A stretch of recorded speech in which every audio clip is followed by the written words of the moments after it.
Hi, everyone. I'm Mikey Stiller, the COO and Director of Marketing for the Proctor Gallagher Institute, and I am joined by my coworker and friend, Bob's personally trained and most trusted coach, Iraj Vasugi. Hi, Iraj. How are you doing?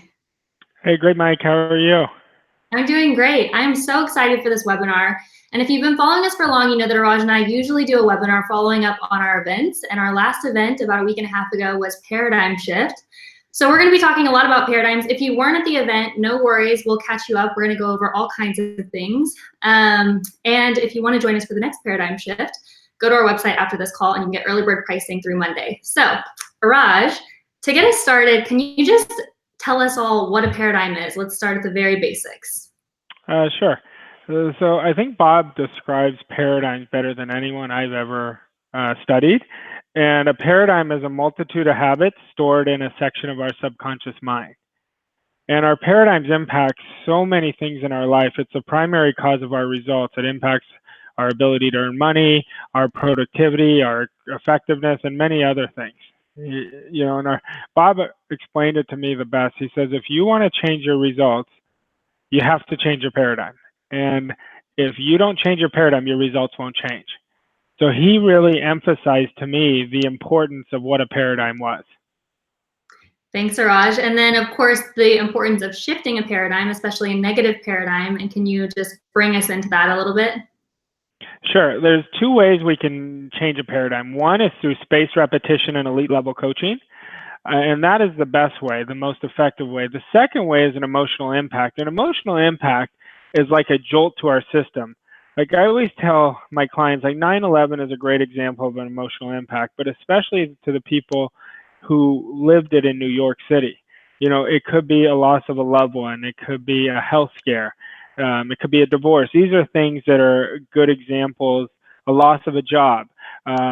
These are great examples of an emotional impact. You know, Raj, a lot of times people have that same emotional impact during our 3-day seminars. And I think it's just because there's so much information going into such a short period of time. But then what happens once you leave that environment? You know, I could relate to it because once you leave the environment, if you don't have the right accountability and the right coaching afterwards, you're getting so much information that what happens is it's a great event. You look back and you say, oh, that was great. But the tangible results a lot of times don't change if, number one, if you're very disciplined, it can, okay? However, for most people, it doesn't. I used to be one of those people. I would go to seminars and I'd be so excited and I said, okay, I'm really going to make it happen. And then, you know, 2 weeks goes by and then all of a sudden my paradigm takes over and, you know, life takes over and no change happens. So it's very important that you really, first off, make a decision that you're going to make this change, you know, because nothing happens until a decision is made. And then second of all, getting the right support. I love what the best way Bob describes accountability. He considers it a success insurance policy. It prevents people from drifting. I love that. And I was so excited for all of our paradigm shifters. You already know this. I was so excited that Bob got into decision on night 1 of Paradigm Shift and then really kept talking about it through the entire weekend because it's so important for someone's success. Can you really talk about decision, how to make effective decisions, and why that's so important? Well, like I said, I think, you know, I always speak about, oh, this is so important, this is so important. But decision, nothing happens until a decision is made. And when I know for me personally, I have an emotional experience with it. When I made a decision to make my change, you know, I was at a similar seminar years ago. It was called Create Your Own Economy that Bob did. And I always tell this story because it was such an impact for me. I was sitting in the audience and he said, 97% of the people in this room are not going to do anything. It's going to be a great week, like we talked about earlier. He said, but 3% of you are going to make a definite decision to really make this a life-altering experience and really change your life. And I remember sitting back there and I said, I am going to be one of those 3%. Now, did I believe it? Probably not, you know, but I really made a discerned effort to say, I'm making this decision and I'm going to do whatever it takes. And that was the thing that springboarded me. So when we talk about decision, and I piggyback off your question a little bit about the paradigm shift. And when Bob was talking about it night one, he said, everybody, and I'm paraphrasing here, but he says everyone can go and look at an experience where they said, I'm going to do this when this happens, or when my income changes, then I'll do this vacation, or when this happens, I'll do this. But he says, no, you can't do that. You have to make a decision in the moment. When you make a decision, your mind focuses on how you can, not why you can.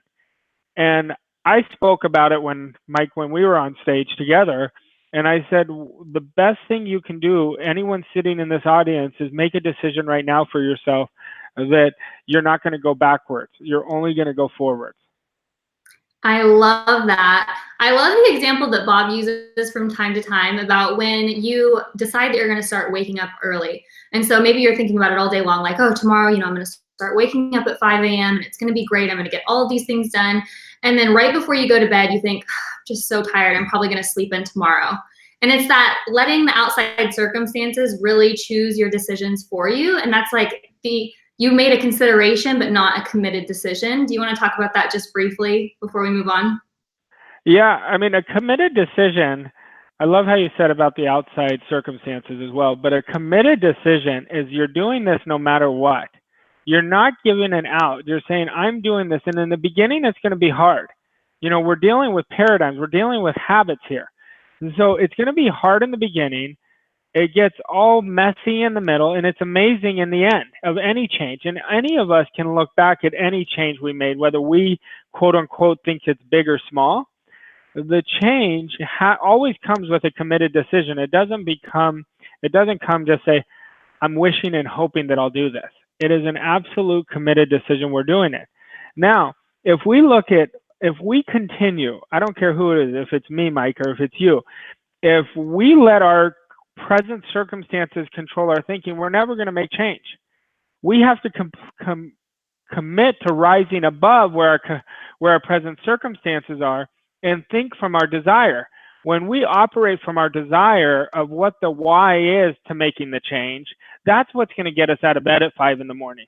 That's when the alarm's going to come up and you're going to be like, you have a choice in that second. You have a 2-second window. Am I going to get up or am I going to hit snooze?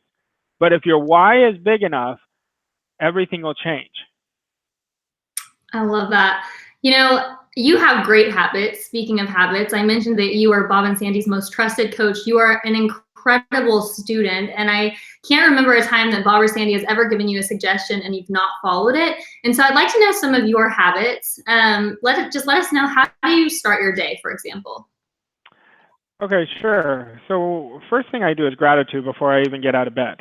The second thing I do is I like waking up. I have kids. I have young kids. I have a 5 and a 7-year-old, and they're really my huge why with everything I do. And so I like waking them up and playing with them. And then the next thing I do is I go to the gym. I like getting a win before my workday starts.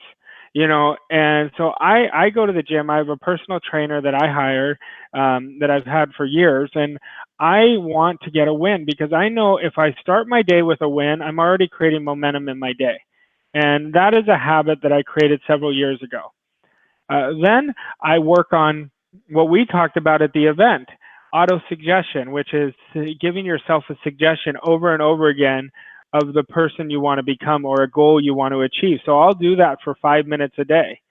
And then I get into my work day and I just focus on what my goals are for the day work-wise, and I continue throughout the day to study. But I like doing a lot of self-evaluation, like, what did I do well? What didn't I do well? Or did I coast? Did I take my foot off the gas? Like, I'm constantly studying myself just as much. I always tell Bob this recently, and I've been telling him this because I've noticed this about myself. I've created a habit of studying myself just as much as I'm studying the material now. I love how you start your day. It's very similar to how I start my day. And I love that you're starting your day on the offense and you're not reacting to how the day is coming at you, but you're really choosing how your day is going to go by starting with that gratitude, getting your win with your workout, and spending time with your kids. That is so good. Can you tell me what you're currently studying? Right now, I am studying 2 books. I'm studying The Science of Getting Rich. It's right in front of me over here. And I'm also studying The Power of Awareness with Awakened Imagination. And these two books, when I say I'm studying both, like if I take this and I have this highlight, this, I don't know if you guys can see it, but this one page right here, it's only 4 paragraphs. And I'm studying just those 4 paragraphs for the next 90 days. And I do this throughout, but I'll read it 3 times a day, just those 4 paragraphs. I was blessed to learn how to study from Bob. I used to just to study, to check off a box. I'm studying and I'd read all these books, and I still love reading books. But when I'm really consciously studying, it's usually for a paragraph, maybe a chapter in a book over and over again. That's so good, Raj. One of the things that I heard from a lot of our clients about a week and a half ago at our event was that they were having trouble finding balance, and that they thought they had to either study all the time or they didn't know why they were studying. And so there was like this studying for hours, but then not having time to implement, or not being able to balance study, work, family, like each area of your life whenever you incorporate study and personal development in. So can you talk about that? Well, for me, I could relate to what they were saying, because I used to study too much. It's constantly just studying, and you think if you study more, it's going to get better results. But I really wasn't impacting my subconscious when I was doing it. It was just doing too many things. And I always say less is more, because if you're doing the little things compounded over time, those are what create the big results. And you want to make personal development a part of who you are. It's not just in one area. It's not just towards health. It's not just towards business. It's not just towards family. I don't want to impress my beliefs on anyone, but for me, it's been a game changer for me, an absolute game changer when I've used it for all areas of my life. One more question about studying, and then we'll move on. I just want you to touch on studying to a specific end. And I like the metaphor of you're not looking at a map just so that you know where everything is. You're looking at a map so that you can figure out where you're going. Do you want to talk a little bit about that as it relates back to study? Yeah, sure. So when I'm studying as well, and I want to emphasize this, I learned this all from Bob. He has taught me how to study. I have a college degree, but I didn't know how to study. And what I do is, before I start studying, whether I'm doing what I was talking about earlier, whether I'm doing my gratitude, my affirmations, or reading, or listening to audios, I first write out my goal, because then my mind is focused on what I'm studying towards that end result, whatever X is, the goal. So Bob taught me that, because or else you're just studying without a purpose. And I have studied so many successful people, and the one common denominator is we want to have a purpose behind everything we're doing. And that's something I've really incorporated, especially with my studying. Speaking of purpose, Raj, that's where a lot of people get hung up too, is in finding their purpose, whether they're trying to force it or they're trying to bring it into their current circumstances, rather than opening their mind and opening the possibilities as to what the purpose might be. Can you talk a little bit about how you discover your purpose? Well, your purpose, you're going to discover over time.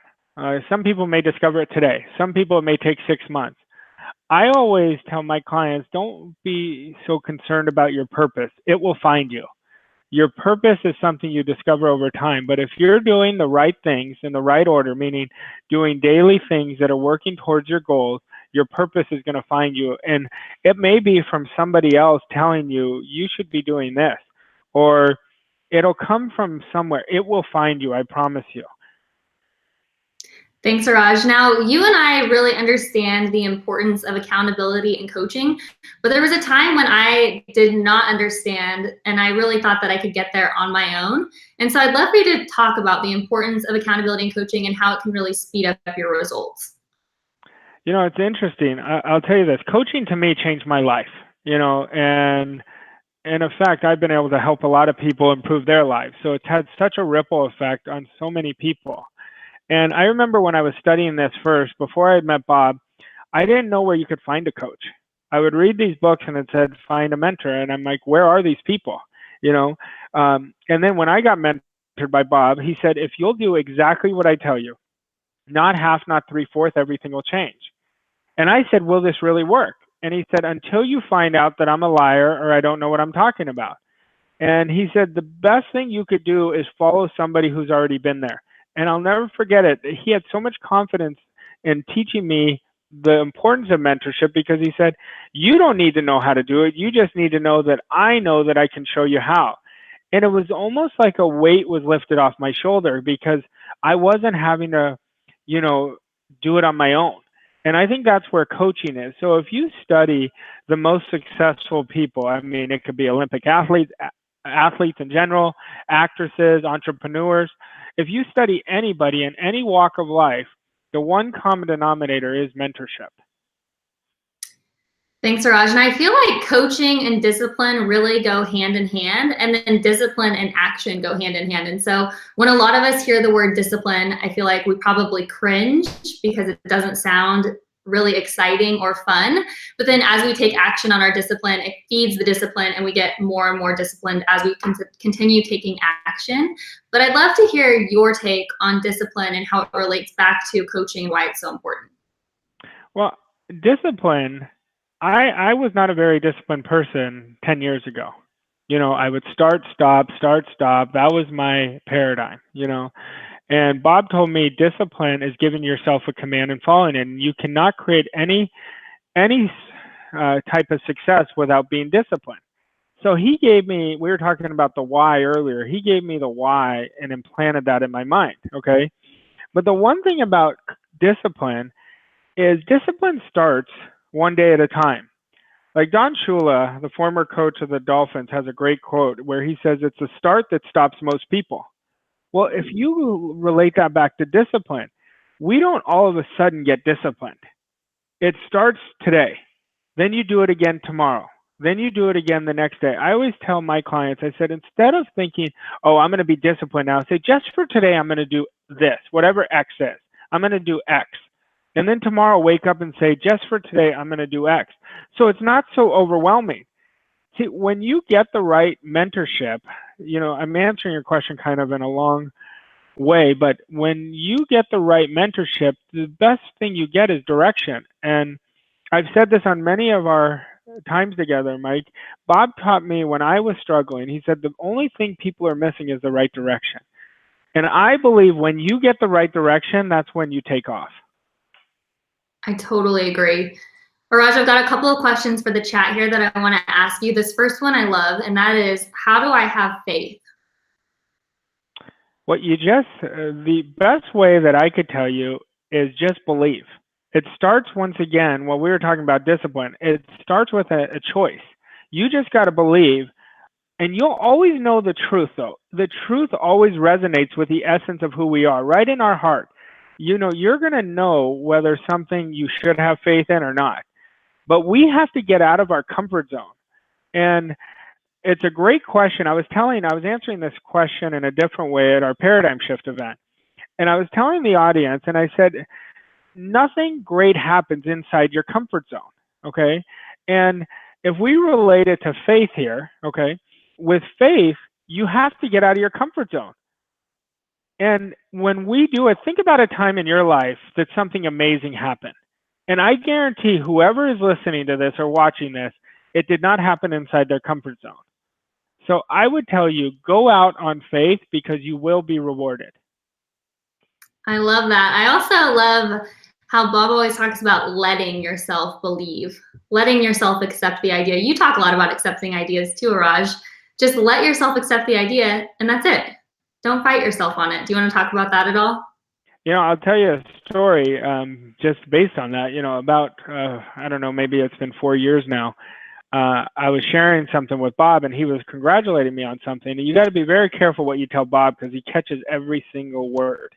And I said something to the effect of, I wish I could do that every day. And he said, well, why don't you? I said, I don't know. He said, you haven't accepted the idea. And I said, that's all you have to do? And he said, yes. He said, this isn't rocket science. Too many people are making this so complicated. He said, just go look at nature. Nature, everything is effortless. If you water a seed, it's going to grow. It's the same thing with our ideas. We have to accept it first. And ever since that day, I've just accepted what I wanted. And that's what I encourage all of us to do, because I used to complicate it, but I encourage you guys just to accept it, and the ways will show itself on what's next and next and next along the way. That is so good. This next one from the chat. What is the most important materials that I should read and or watch on a daily basis?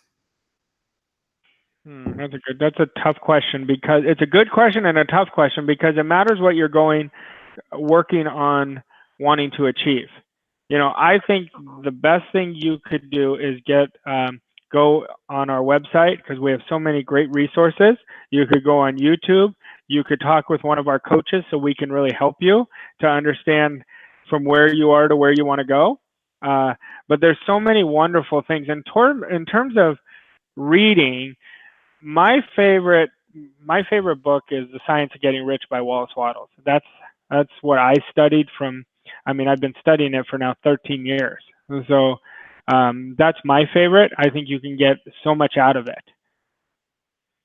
Thanks, Raj. This next question, how do you not give up when you are so close to the finish line? How do you get out of your comfort zone? I need to realize my responsibilities more. Well, giving up, you're cheating yourself, because you could be that next action step could take you all the way over the top to get to your goal. And you want to remember, if it was easy, everybody would be doing it. The people who quit don't give themselves a chance.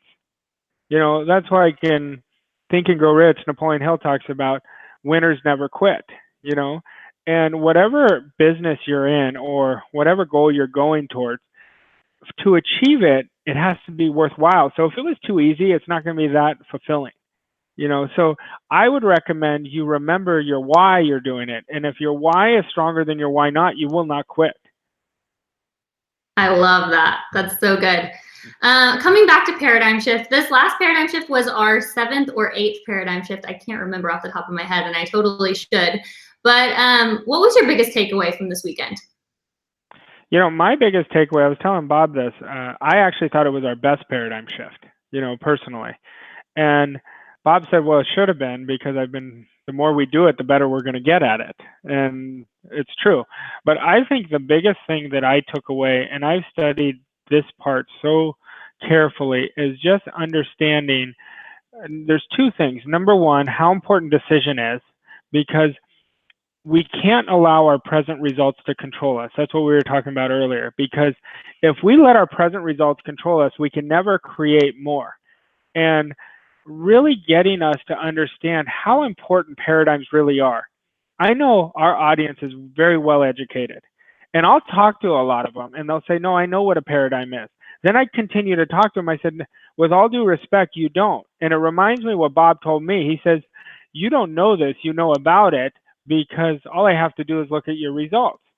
And so when Bob keeps going over paradigm, really asking ourselves, and I think this is so important, do I really understand it?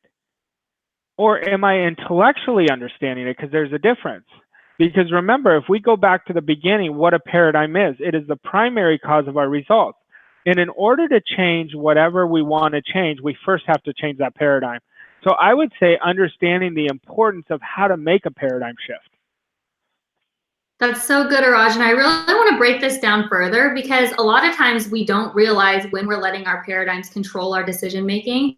And that's when we say, okay, yes, I'm going to do this as soon as I have the money, as soon as I get back from vacation. I'm really busy this month. I'm going to start it at the 1st of next month. And so we don't realize that not decision making is really the paradigm making the decision for us. And so when we talk about decision making, it can be easy to think, oh, I'll just make a decision, yes or no.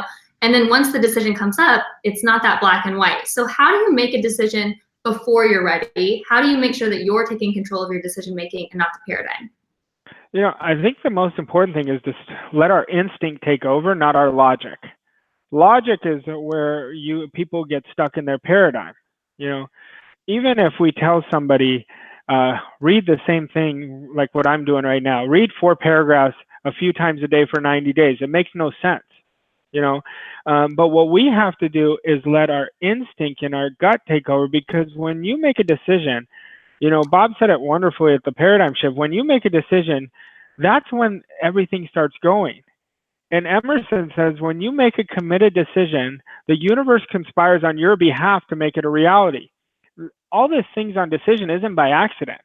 These are some of the best thought leaders in the history of our world talking about the importance of it. And I have a story, not this past December, the prior December, Bob and I were talking, and he said, I want you to teach this to somebody. And I said, well, what is it? He said, all these people come to me and they say, I want to achieve freedom, or I want to create whatever it is they want. He says, but you have a 2-second window before your paradigm comes in. And he says, every time you delay a decision, you let your idea stay stillborn. And when that happens, you're telling the universe to keep you stuck in reverse. He said, Arash, my mentor taught me if I don't act on a decision within 30 seconds, I don't deserve to win. He said, a lot of people think it's harsh. He said, but it really takes guts to win. And that's why we want to master decision making. Raj, one of the things that we really encouraged everyone who was at Paradigm Shift or on the live stream to do, and everything that I want, and something I want to encourage everyone who's watching this video right now to do, is to get on the phone with you or one of our team of coaches and look at how we could work together to help them create the life that they really want and achieve their goals. And I want you to talk about why that is so important, why it's so important to take a next step and not just do self-study, not just leave your study at a 3-day seminar, but to really take the next step in working in a more in-depth capacity. Coaching, like we've been talking about, is so important to bring out your potential. That's the whole purpose of what coaching is. And when you get the right direction, that's when the things are going to change. So if anyone just takes an honest look at themselves and say, am I getting what I want, first of all? Am I where I want to be? And if the answer is no, if I keep doing the same thing I've been doing, I'm going to keep getting the same results. That's the definition of insanity. And that's what most people do. They keep doggedly trying to do it harder. But like Buckminster Fuller says, no one creates anything of great consequence by themselves. We all need help. I have a client who emailed me last week, and I am planning on calling her today. She gave me such a great email. She got on a coaching call with me in December of this last year, 2018. And within 5 months, she was thanking me for where her life is now in just 5 months, and imagine where she's going to be in another 5 months. See, we can always measure what we're giving up, but we can never measure where it'll take us. And once again, I encourage people to really study successful people and what is the common denominator. Follow their secrets. It's not a secret, it's a system. When you have a mentor, they bring more of you to the table because they can see the greatness inside all of us. I love that. Raj, I'm going to take 2 more questions from the chat before we wrap up. This first one goes right along with what you were just talking about. Why do we need a mentor, and what exactly does a mentor do? Well, once again, we need a mentor, in my opinion, because it brings out the potential in what we have. And you are stretched so much by a mentor. And what a mentor does is they've already been where you want to be. And they show you step by step on what to do and how to do it. And if you look at somebody who, I'm using income for this purpose, but it could be anything. It could be health, okay? But somebody who's earning $50,000 a year and wants to earn $1 million. Well, they don't know how, they're not aware of how to do it. Well, where can they gain that awareness? They can leverage a mentor who already can show them how to do it. And I remember a few years ago, I was talking to Bob about this. I said, do you know anyone who's ever done this by themselves? He says, in all my years of studying this, I haven't met anyone who could sustain it by themselves and do it by themselves. He says, do I think it's impossible? No. He said, because all things are possible. There's a lot of people who create success unconsciously, but they also don't know how to duplicate it if that success goes away. And we want to remember success is not permanent and failure is not fatal. We have to keep working on getting more and more aware and continuing to stretch ourselves. That's so good, Raj. All right, the last question from the chat for today is, how can I program my mind to become wealthy? Well, you have to become wealth conscious. Repetition is your best friend. Get in and let us help you. I will tell you that. Help yourself. Continue reading. Continue seeing yourself successful. Continue watching events like the paradigm shifts are going to them. And continue surrounding yourself with anything that has to do with wealth. You have to become wealth conscious, but you have to see yourself successful. It is, if you don't see yourself successful, it will not happen. But when you start seeing yourself successful, you're going to start attracting the right opportunities, and it'll become a good obsession for you, where that's what you're going to keep challenging yourself on, how to become more and more aware, which will end up creating wealth for you. Thanks, Raj. Now, I'm going to assume that anyone watching videos or following the Proctor Gallagher Institute, watching this video right now, is in the pursuit of success. They have goals that they're going after, and they want more and better in their life. And with that assumption, I really want to encourage everyone to get on the phone with a Raj or someone on our team of coaches to really look at the programs that we offer, where we can work alongside you to help you get there faster and to help you create more wealth and more abundance in your life. Raj, I'd love for you to close us out and just give us any final thoughts. You know, I'll just piggyback on what you're saying, because there was a time that I didn't think it was possible. And I always tell people, if I can transform my life, anyone on this call can. And it took one idea for me to fall in love with to change my life. And I will tell anybody who has been trying this, because I tried it for 3 years and nothing changed, you know, and I almost gave up to that question, to that person who says, when I'm almost there about quitting, I almost gave up, but something kept me going, you know. And I will tell you this, if you allow yourself to really get into why you want to create whatever it is, and really get the right help, just keep persevering and fall in love with an idea, and there is help along the way. You will achieve anything you want. Thanks, Raj. We're going to drop a link in the description of this video. Click the link and you can fill out a form to have a conversation with Raj or one of our coaches on our amazing team. Thanks for checking out our video, and we'll come back in a couple weeks. Thanks, Raj. Thanks, Mike.